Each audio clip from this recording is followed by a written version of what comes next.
ডোমজুর মাকড়দহ গোটা জায়গাটা জুড়ে বেহাল নিকাশি ব্যবস্থা এবং সেখানে জমি মাফিয়া রাজ চলছে, যার জেরে এই অবস্থা। কি হয়েছে?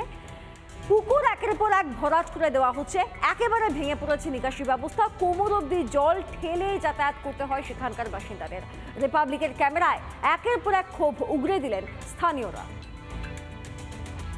মাকড়দহ ডোমজুর এলাকায় রয়েছি, এখানে রয়েছি যে একেবারে পুকুরের মধ্যে।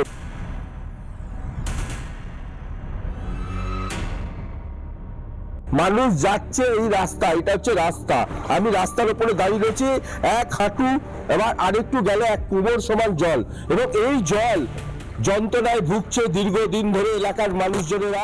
আমি একটু আমার ক্যামেরা পার্সন সৌরভকে দেখাতে বলবো যে এলাকার মানুষজনেরা অভিযোগ করছে দীর্ঘদিন ধরে পানীয় জল পাচ্ছে না, খাবার পাচ্ছে না, এলাকায় নিকাশি ব্যবস্থা নেই।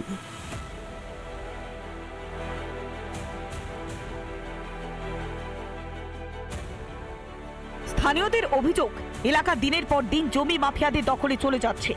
জলাজমি ভরাট করে বেহাল হয়ে পড়েছে নিকাশি ব্যবস্থা, ফলে মানুষের বাড়িতে জল ঢুকে যাচ্ছে, চরম ভোগান্তির শিকার হতে হচ্ছে। যাদের পয়সা আছে তারা বড় বড় বিল্ডিং করে দিচ্ছে, আর আমরা কি করবো?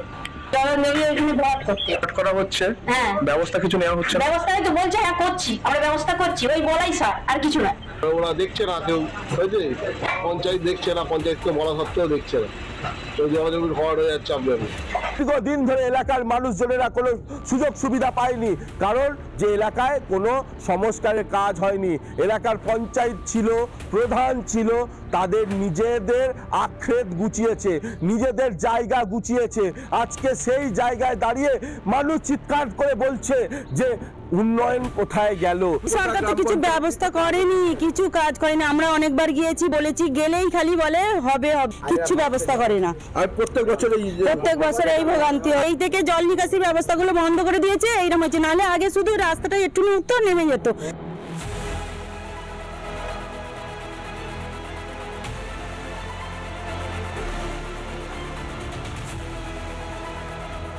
2018 সালে এখানে তৃণমূল পরিচালিত যে পঞ্চায়েত আসে, সেই পঞ্চায়েত এই পাড়ার পেছনের যে বিস্তীর্ণ জলাভূমি ছিল, সেই জলাভূমিকে সরস্বতী কমপ্লেক্সের এক্সটেনশন হিসাবে সেটার অনুমতি দিয়ে দেয়। কাজ চলছিল তখন কেন বলা দেয়নি? আজকে হঠাৎ ওনার মনে পড়লো যে জলমগ্ন শরণার্থী শিবির স্কুলে তো রাখার ব্যবস্থা গতবারও আমি করেছিলাম, এবারে আমার কাছে কোনো খবর দেয়নি। খবর পেলে আমি নিশ্চয়ই তাদের জন্য আরো আলাদা ব্যবস্থা করতাম। এই যে দেখতে পাওয়া যাচ্ছে জল বেরোচ্ছে, কিন্তু এই যে জল যে বেরোচ্ছে, আমার ক্যামেরা পার্সনকে দেখাতে বলবো, এই জল কিন্তু খেতে খাবার উপযুক্ত নয়। এলাকার মানুষ দুর্ভোগে রয়েছে, দুর্যোগে রয়েছে। হাওড়া থেকে প্রসেনজিৎ অধিকারী রিপোর্ট। নানা ধরনের কন্টেন্ট দেখার জন্য লাইক করুন, শেয়ার করুন আমাদের ফেসবুক পেজ, সাবস্ক্রাইব করুন আমাদের ইউটিউব চ্যানেল। পাশাপাশি অন্যান্য ব্রেকিং নিউজের জন্য অবশ্যই চোখ রাখুন রিপাবলিক বাংলায়।